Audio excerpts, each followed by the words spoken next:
Welcome, everyone. This is Matthew, aka Nifty Time. We're back with another really exciting spotlight interview this week, or this episode, I should say. My guest is none other than JisuArtist.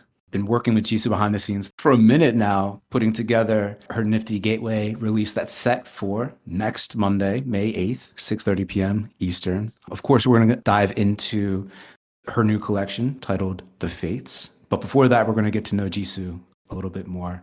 But just want to say thank you for, first of all, like working with me over the past couple of months and agreeing to jump on the show. And with that, would love to hear a little more about yourself. So take the mic from me and give us an introduction of who Jisu is.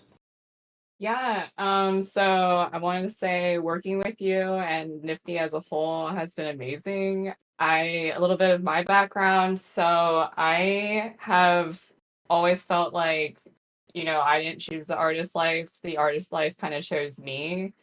I've been drawing ever since I was like a kid, and it's manifested into this like really wild career where I feel like I've worn so many different hats, and now I've kind of landed in the NFT space. But kind of how I got my start was, I'm like an original illustrator now. I do freelance illustration work. I've done concept art for like TV, games, animation. But I've even done like some creative direction here and there. So I'm kind of just like dipping my toes everywhere. I just love art. But kind of how I ended up here in the first place was like as a kid, I don't know if it's because in school, like drawing was the only thing you could do that was just not paying attention. Like, in like every class you get like a piece of paper, like your assignment, and you have your pencils, and like I just like had such bad ADHD, I think, growing up that I just would always be doodling. Like I even got into trouble for it. And I even like skip class sometimes. But, the silver lining to that was that a lot of my teachers, like I would still get good grades. And because they could see that I had some kind of like keen interest and talent artistically, they would actually allow it. So like a lot of my teachers are super homies, and eventually I discovered digital art pretty young. I had a good childhood friend growing up, and she was super into it, and that's when I first made my like first art account. That is a super throwback if anybody's just like big on the digital art space and community. But yeah, I had a art when I was like in middle school, and I like begged my parents for my first drawing tablet too.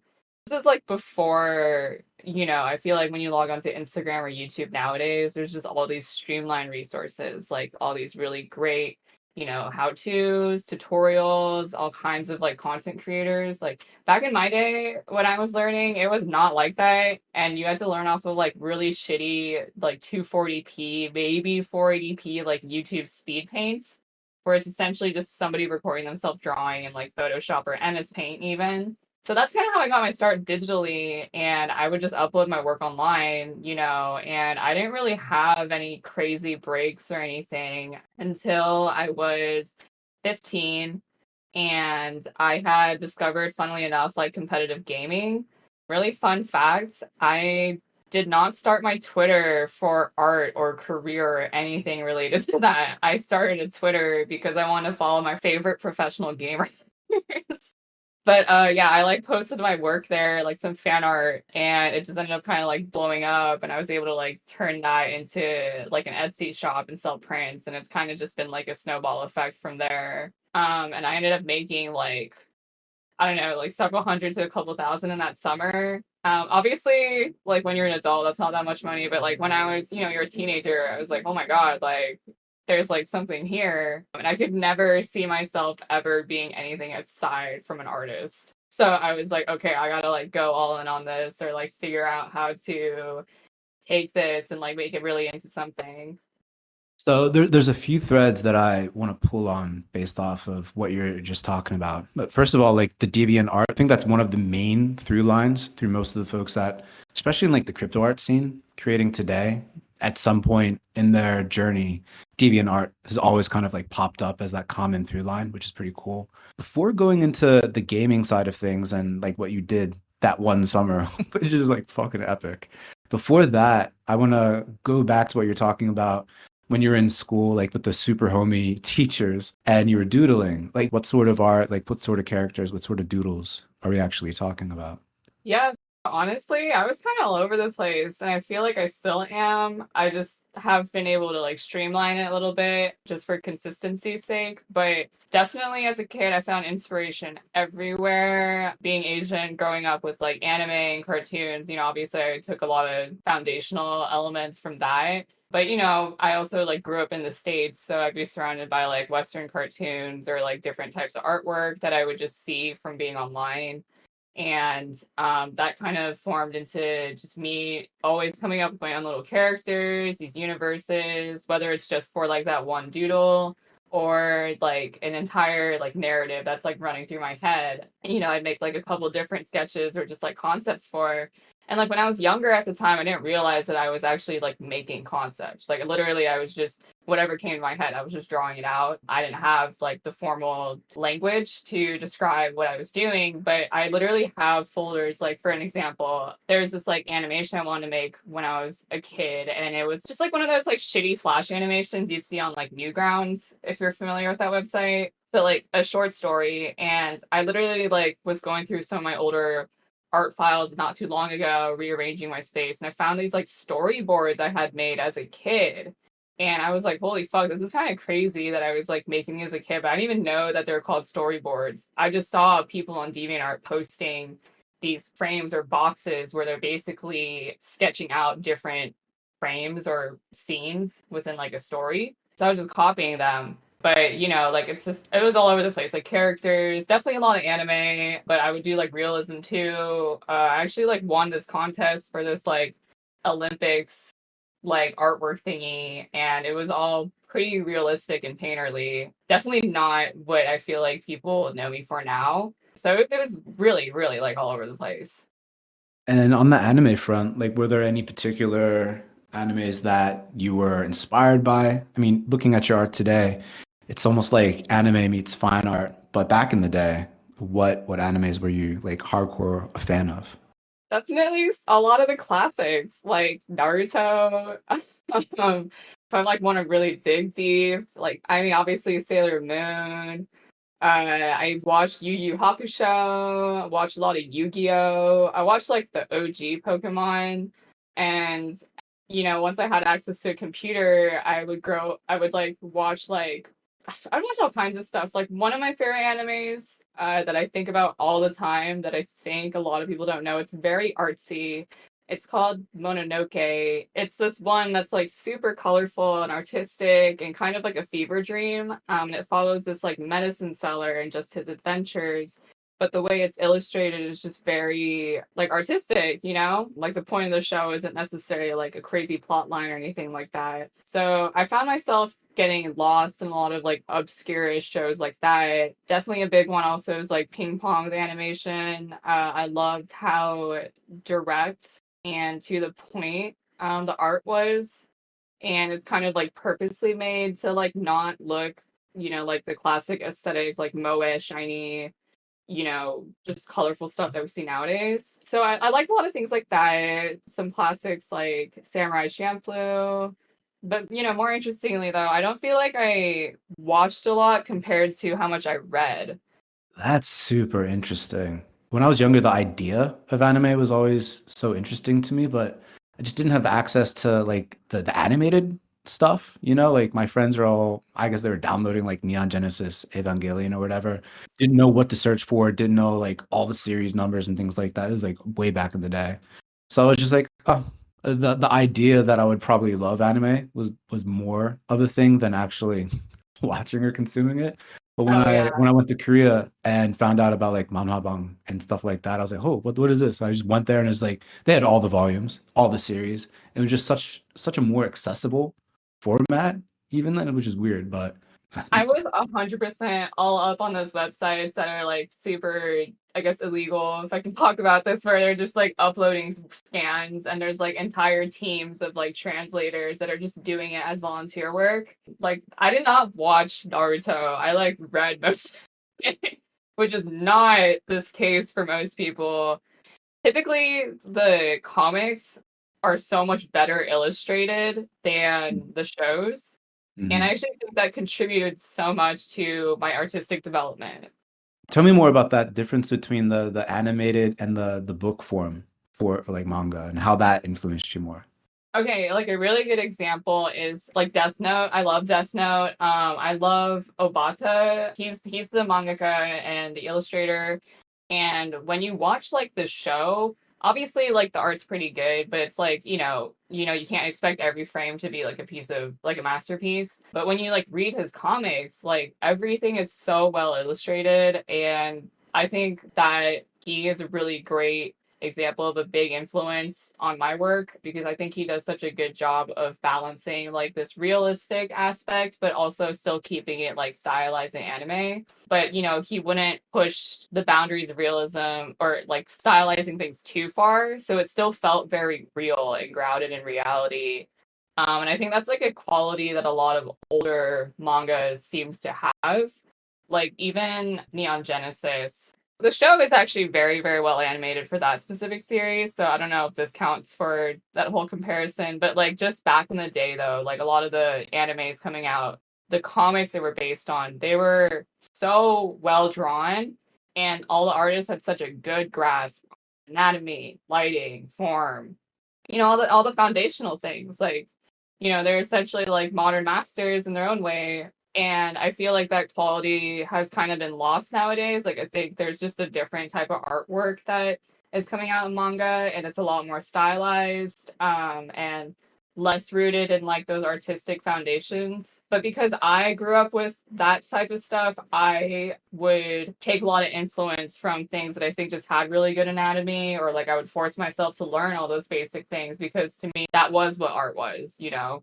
100%. That's super interesting. And then I wanted to go back before I forget to what you're talking about that summer when you created your Twitter and then you started sharing your fan art and then sort of blew up. Like, take me back there and reproduce that magical time. Well, okay, so I mean, I don't know how deep y'all want to get, and I'm sure you can edit this however, but I'm just gonna be like very upfront because all this is like super public and you can like find it all online. But like to be very frank, like I was going through a rough patch of my life. I did not grow up in a very stable home, and definitely my teenage years is when all that stuff accelerated. So I think that's what drove me to like push myself into the art even more. Because of that, I had found such a passion and I guess escape in not just art, but also like, online communities. So, like gaming, for instance, like that really took a huge hold on me. And it was the first time I ever actually like made fan art and thought about really pushing it to like a really polished professional level. And I don't know what took hold of me. I literally think this is just like the stars just happened to align, and then like an alien like planted a seed in my brain. But I just like had the idea once I finished these. Is like I'm gonna make these into prints. I've never done it before, but I've seen a ton of my favorite artists on DeviantArt who are all older than me. They always talk about how they sell prints of their work. That was just so foreign to me because growing up, we didn't have a lot of money. And so we wouldn't buy niceties like art prints or even just like sculptures around the house. So it was just such a foreign idea that, people would actually want to buy your artwork. But for some reason, I just felt like passionate enough about like the gaming stuff that I was like, yeah, I'm gonna sell this. I'll try. So I like begged my dad for like $100 to basically just jumpstart this, and I like worked my ass off finishing like these 5 pictures. I think they were like, yeah, they were like Nintendo characters, mostly from Smash, and I think the year was like 2015 or 2016. But I just like for some reason it just really took hold of me to like make sure I see this through to the end and make it like really, really good. So I finished the pictures, I finally get them printed. I like found some random tournament that was happening nearby, and like because I grew up in Ohio, and so there's never really stuff happening. So I was like, oh my god, like I need to go to this. So I had like friends from like I had this Korean church community I'd go to. A couple of them were actually like into the gaming stuff too. And so we all went together, and I actually asked if I could just sell my prints there. Like it wasn't even a thing. Like I straight up was just like, can I just like borrow a table and just like sell stuff here? And I think maybe, because I'm just like a cute little like teenager or kid doesn't know any better, like sure, whatever, post up. But after I sat down for like, I think it was literally just a day, I made like $800 in cash. And I was like, oh my God, this is crazy. It was blowing my mind, not just in the sense of like money, but just the idea that people wanted to buy artwork. That just completely turned my world upside down. And it still kind of honestly is. Like in NFTs, I still just am grasping with the idea that people could actually like value your work that much. So I was like, oh my God, like that was crazy. I had riding such a high from it. And then, obviously I posted the work online and I had so many people from that space be like, oh my God, this work is so good. Like, where can I buy it? That's when I just like, oh my God, like I need to set up like an Etsy shop or something. So I did. And it like turned into this like, I guess, quote, family business for a couple months because I would be getting orders. And that's kind of when I figured out for the first time all the ropes of like, fulfillment, how to pack art prints, how to do customer service, marketing, this and all that. So yeah, I mean, that's pretty much what happened. And then ever since I just like got this bug and I was like, okay, art is a viable path. And I kind of just took that moment and then never looked back. From there, like 2015, 2016, that summer, between then and when you came into the crypto art scene, started minting your work and selling it there, it sounds like gaming was a large part of your life. So from that summer, walk me through the gaming side of things. Yeah, I could talk so much about this, but I'll give you the cliff notes to start. So, to be really frank, I was not in a good home situation. And when I got that success with the art, I got a lot of attention on me. And I had this like really kind of shady, but like still viable opportunity to like essentially run away from home. So I did. And I did finish high school, technically speaking, but I finished it online and I used the rest of my time, ran away to LA, and I ended up in this like what is essentially I call a gamer trap house, where it's just a bunch of different people with like the same dreams. Like they want to be content creators, they want to be streamers, or like some of them are really good at the game. But everyone's just kind of living under one roof, chasing their dreams in LA. And I ended up there, and I was no different. Obviously my goals were kind of different because I was an artist, but I kept taking that one success of, just making fan art and selling art prints of it, and,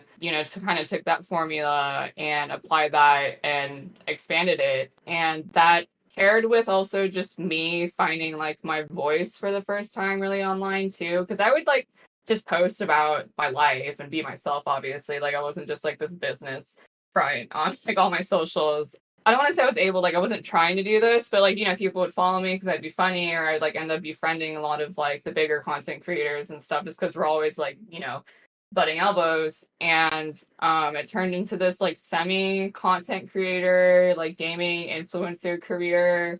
And I was like sponsored by like Coursera at one point. I would do a bunch of these like commissions for like big companies like Twitch. If you go to like their HQ in San Francisco, for instance, you go to the lounge area, the big mural on the wall, that's work that they commissioned me to do.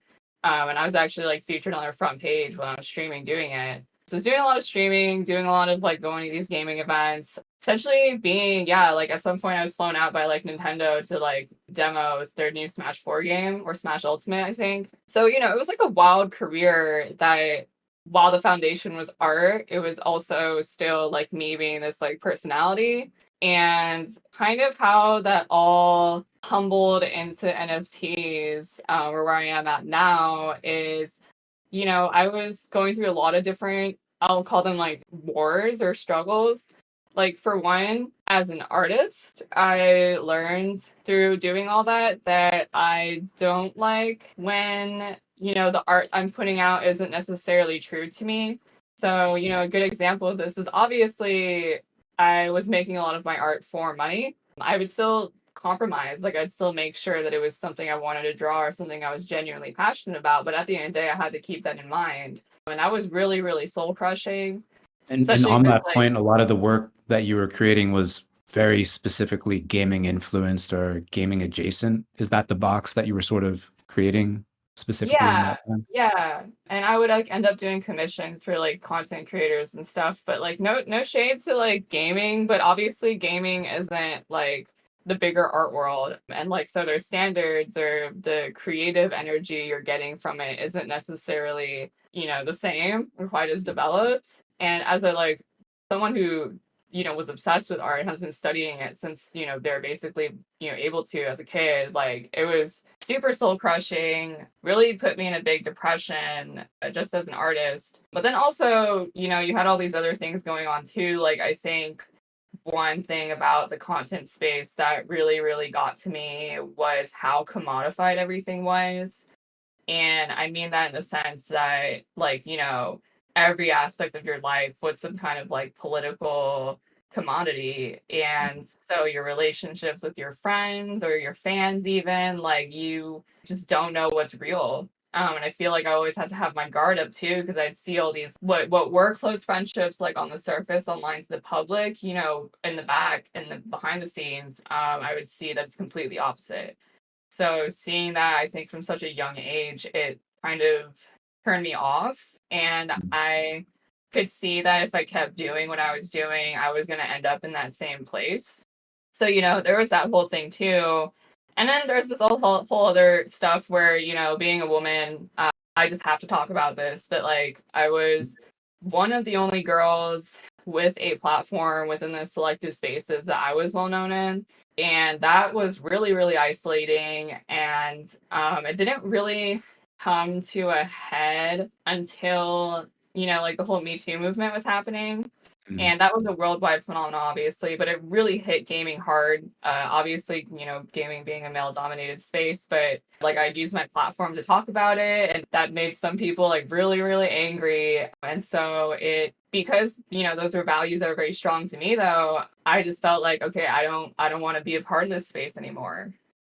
That makes total sense. So, from previous conversations, you described yourself at that time, I believe, using that commodified artist label, feeling constrained. Of course, all those other factors that were percolating and around you at that time. From there, like, how did you come across what was happening in crypto land or NFT land when it came to like digital artists in particular, minting and tokenizing their art? How did you find out about that and make the jump from what you were doing over to here? So it's a really funny one. I actually knew what NFTs were way back in the day, and because I had like really geeky friends in high school. So like I knew what crypto was, but none of us had like money or to like build a mining rig or anything. Like we're just fucking kids. But I'm also of the mindset usually, like I don't feel like I'm as smart as, people who work on like open source projects, or I'm not a coder or anything like that. So when I saw the concept of the NFT in its infancy, and this is way before all the platforms and stuff existed, like it was just this so like technologically advanced thing that I was like, I have no idea if this is actually going to take hold like culturally as a touchstone in society. So funnily Okay. enough, when all that stuff was falling out for me in gaming, and I was kind of having this like, I guess, existential like identity crisis, I happened to just like see that NFTs were like actually kind of taking off. And I had to do a double take. I was like, is this like the same thing that I like learned about, in high school? And after doing some research, I was like, oh my God, yeah, it is. And it was another one of those things too, where I had people in my life that I really respect their opinions of, or I just random people just being like, you should do NFTs, you should do NFTs. And this was before the big blow up, I would say, where everyone ended up like kind of learning about them and they were like the talk of the social media. But a little bit before then, I had a bunch of people just being like, you should get into NFTs. They're like, there's these things called like crypto kitties or like hash masks and stuff like that. And, I had friends basically trying to onboard me because they were also trying to build some projects and stuff too. And I, at that moment, was like, okay, yeah, I will look into this. But personally, before I do anything, I like to obviously do my research. Like do your own research or whatever. Like I, was researching it, and I was really trying to understand how to make it fit in, like with everything I was doing. But like I'll just get like super into it. Like there's obviously a lot of controversy with NFTs too. Like shortly after they were popping off, a lot of people in the art space, it was kind of dividing everybody. Mhm. And I think the big thing was the environmental issue. And I had taken upon myself to do all this research, but while I was doing it mostly for me, I saw in the background like all of my mutuals and all these people that were all in the art space. Like I'd never seen such a divisive issue before, and I'd never seen something that lasted so long. as drama on the internet, if you know what I mean. But it was getting to the point while I was doing my research that people were getting like blacklisted, like people would stop being friends with each other. There were all these like hate raids and like death threats. Some people even like got like super suicidal for even just like talking about NFTs, not even supporting them, just like literally talking about them. So it was very, very tough for me to see that. And I feel like I was kind of in the same place as I was when everything was happening in gaming with like the Me Too movement, where I was like, I've learned that I need to be like a really honest person and stand up for like what I believe in. And when I saw happening in NFTs, I was like, this is so ridiculous. Like, there's so many people being stupid. And I was like, okay, I'll just post all my research too, so that I can help at least like the 1% of people that are going to take the time to actually look into it, you know? But that ended up resulting into a lot of backlash for me. But ironically, that was my step into the NFT space. And when you came into the NFT space, did you mint on Rarible first or over on Foundation first? So I think my technical first ever NFT was Foundation. It was my piece Anxiety. And the irony around that is that I made that piece because of all the anxiety I had surrounding social media and just like all this hate. And having that be my first NFT was just kind of like an ironic statement of like, wow, like I'm getting so much hate even though y'all just like love this picture 2 seconds ago, but because it's an NFT, you're gonna immediately like send me death threats. It's like, wow, like, it's wild. But then after that, I had a couple collectors who wanted to buy on like Rarible and stuff. So I went ahead and like minted the pieces on there. But I'm mostly definitely like Foundation, some OpenSea, and then like I got onboarded onto Super Rare at some point.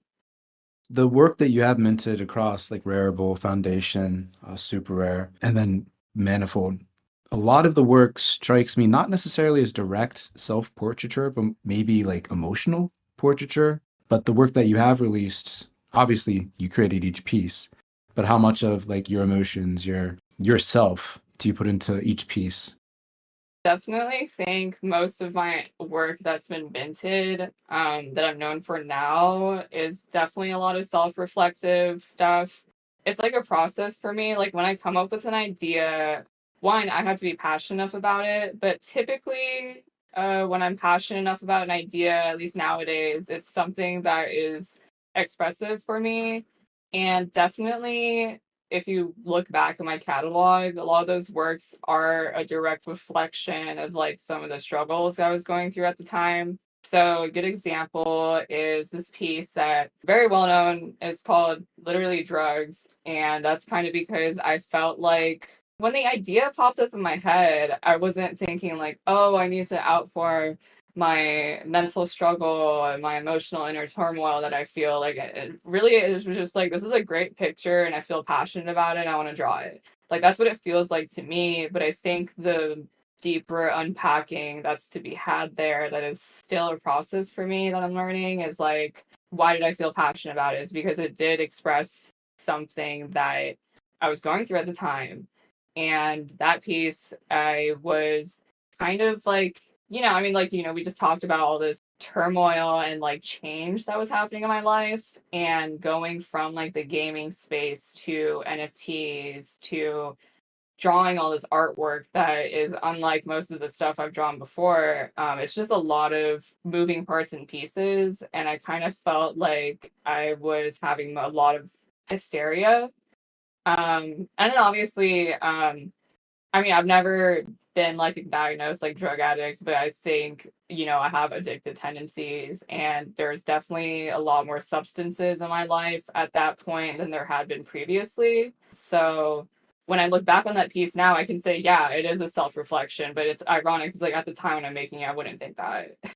Wild how that works. Like how much of your situation or circumstance or like conflicts leak out, seep out into what's created, even if it wasn't intentional at the time.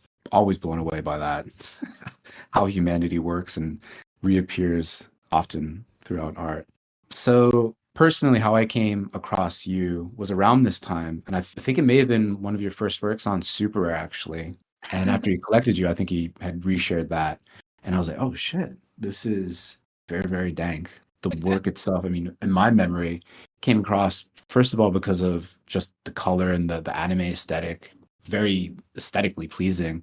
But then there were like layers. I was like, hold on, this feels like not very happy, or there's something under the surface, and it pulls you in. There's more depth than at what first meets the eye, and that's a characteristic of artwork that I just personally love: the layers, the multitudes, the volumes that it speaks. So all that's to say, when it comes to collectors and I guess community of collectors that have formed around you in particular, how do you think about that community of collectors? I mean, what, if anything, from your previous life in gaming that you're mentioning, the kind of community that you're part of there translates into what's happening in this space when it comes to communities and collectors and all that good stuff? Yeah, that's a really good question. I'm glad you asked it because I feel like this is something that I don't want to say like high level, but it's something I actually really do think about a lot. And I think the obvious answer for most people, like an artist, for instance, I think NFTs make numbers, like money numbers, really transparent. So the obvious answer to your strategy is to just grow your numbers, right? For me, having had the experiences of already kind of chasing the dragon in that sense, in like content creation and ending up in really bad places mentally, I learned thankfully that before I got into NFTs, like what I really want from my art and what I really want from an audience. And those things are one, obviously, to stay true to myself. I don't even think that's like something I have to try to do. I think artistically, it's very hard for me to draw anything unless I actually like really care about it. So like that's kind of like a filter there already. But two, I want whoever is looking at my work to really appreciate it and look at it for what it is. So what I mean by that is one big thing that happened for me a lot when I was streaming, to be really frank, like a lot of times, oh, there's like a cute girl streaming some art. And it's like, half the viewers aren't watching because of the art. They're watching because they want to interact with this cute girl. And that was just so annoying. And so I learned really early on that I'm not about that. I'm also not about pushing my work to constantly be only for success. So, like, I think a really good example to bring it to the Nifty collection that we're doing, I think when you reached out to me, there was a very clear opportunity to like make what I call like the pop songs of art. It's like I could have just done more pop songs, but I feel like I can always do that. Mm.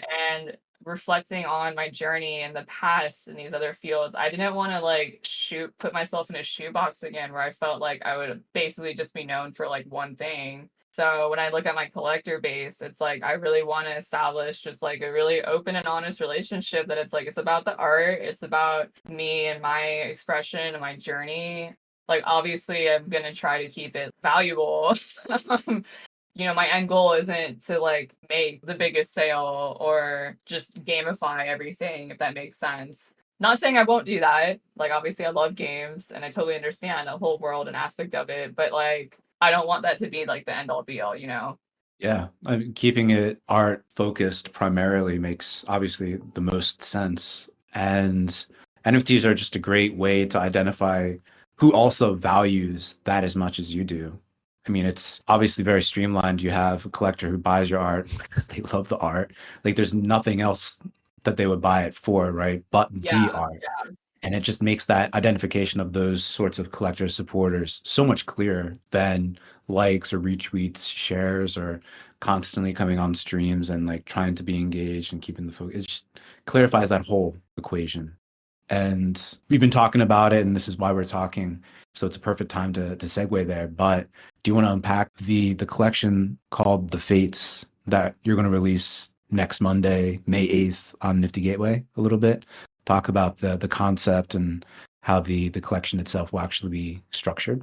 Yeah, so for sure, this has been just to like intro, like one of the most challenging but fulfilling collections I've worked on spiritually, emotionally, and artistically. So I'm really, really excited to drop it. It's been a journey. So what started off the whole idea in the first place was one, I knew that I wanted to do something a little bit different, like not too crazy and off base. Like I don't want to go from like being the Beatles to like, I don't know, like Nirvana or whatever, but like, something that would establish like, hey, I'm not just like a one trick pony, and two, I feel like an idea that has really been tugging at me in society is just, this like war or like struggle almost with humanity and technology. Namely, like nowadays, I think the big one is like AI. But I think the big thing for me is that I feel like I've been quietly observing this like power struggle from a long time ago, and it starts with the algorithms or like the likes and retweets machine and just like feeling that pressure. So I didn't try to think too hard about it. I just kind of went with whatever ideas felt right. But I like basically came up with these like three characters that were based on the fates because I was researching some mythology and like there's these three sisters and that like basically determine the fate of humanity and represent like the beginning, like the middle and the end essentially. And I was like, oh, that's such a cool base to start with to do a spin off of like what is going to be the fate of humanity ultimately with all this tech. But, kind of like Jisuify that.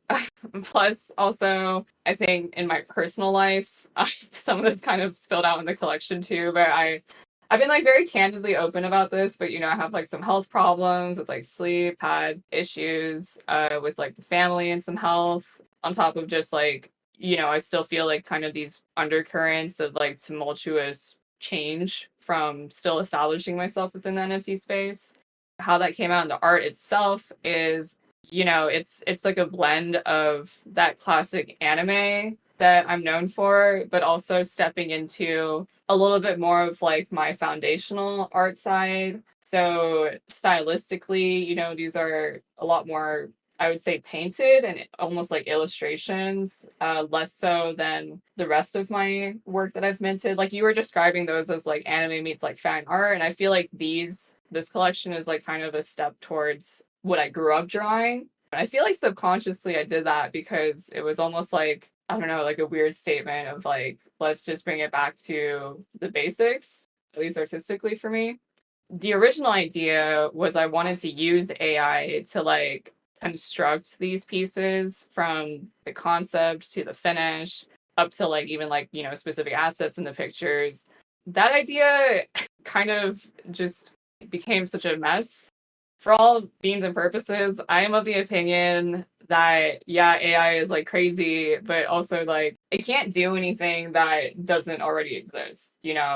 And so what I was trying to push it to do was like not happening. It's like I did so many different variations of essentially like prompt engineering and it was just like not happening. So, what was supposed to be in my head like a homunculi of indistinguishable parts of like machine and human, I ended up draw most of it. But there's definitely still a lot of aspects of the pieces that I feel like people wouldn't know that that's because of AI. Like a lot of the concepting, some specific assets in the pieces, like they wouldn't know. I just did a really good job of incorporating it, which is the whole idea of like the piece in the first place. But I wanted like the audience to like obviously look at the work and like it's a pretty picture, but I wanted there to be this kind of like intrigue of like it's different and there's like something more going on and like you can just have it be a pretty piece in your head, or if you really want to know like the deeper meaning, you can learn the meaning and see that there's like so much more to it. You just uncovered aspects of this that I even wasn't aware of, even after chatting with you at length at NFT NYC and obviously like in the channel we have open, talking about everything and like getting everything together. So this is really cool. Super excited to unveil it, number one, and have everyone see all the final works together, and then be able to participate in the actual auctions. So like to uncover a little bit of detail there, there are going to be obviously 3 works. Each of those pieces will be in editions of 33, and they'll be let to market using the ranked auction or like leaderboard style auction mechanism, keeping it open for folks. It'll be dynamic, but then also you're baking in a soft reserve. The value will be disclosed when the collection goes live. But for folks who have certain winning bids above a certain amount, you're actually baking in some really, really special physical prints. Do you want to talk a little bit about the prints that you're going to create for this? Yeah, so I feel like one of the cool parts about NFTs is that like obviously you get this like digital token, but it's also like a really cool way to like use technology to I guess like reward people. And for me, because I've always been about prints, I feel like for whatever reason, not a lot of artists in the space do it, but I made these three pictures with the idea of having them be prints, ultimately too. Because I just feel like it's a really cool way to one give back to someone who's supporting you, to like give them something that they can literally hold in their hands. But also, it's like such a age old way of like having a piece of art. And since I've always done them, I was like, well, it'd be really cool to make these three into like a series of like mini prints, is what they're going to be. Super nice prints, the trio of three. And then they're going to have like gold foil printed on them. So they have like reflective, cool special effect element. I don't know why more artists don't do prints in this space, but I just think they're cool and they're going to be cool to hold and look at it. And yeah. Yeah, me personally, Oh before gosh, crypto art, okay. digital art, I didn't have Technical any real difficulties. art in my life. It was only after collecting digital artists and those artists deciding to like send me prints or add prints onto the initial digital offering that I was able to accrue and grow the physical collection, which is really beautiful to have the digital realm or digital art help make the physical world more artful by creating more physical art that has this nice mirror or like twin in the internet or digital world. So anyway, I'm excited for it. Can't wait, especially to see the physical prints and how they turn out and to release the collection to everyone. Again, next Monday, May 8th, niftygateway.com, 6:30 p.m. Eastern. Woo It's woo. gonna be really Yeah. exciting. And before we go, any last thoughts or any last words you want to leave the audience with? Just want to say again, thank you for joining us. But as an artist, if you haven't gathered, I am very much about the art. And with that being said, I'm very, very grateful to have this opportunity at this stage of my career to even like experiment and do drops like this. But I'd like, artistically, I feel very fulfilled. I hope that you can see all the thought and effort that went into the work. And yeah, I'm just like super excited to launch this and will always be thanking everyone that's supported me. Boom. There you go. Well, thank you again for jumping on the spotlight interview and really excited for next Monday.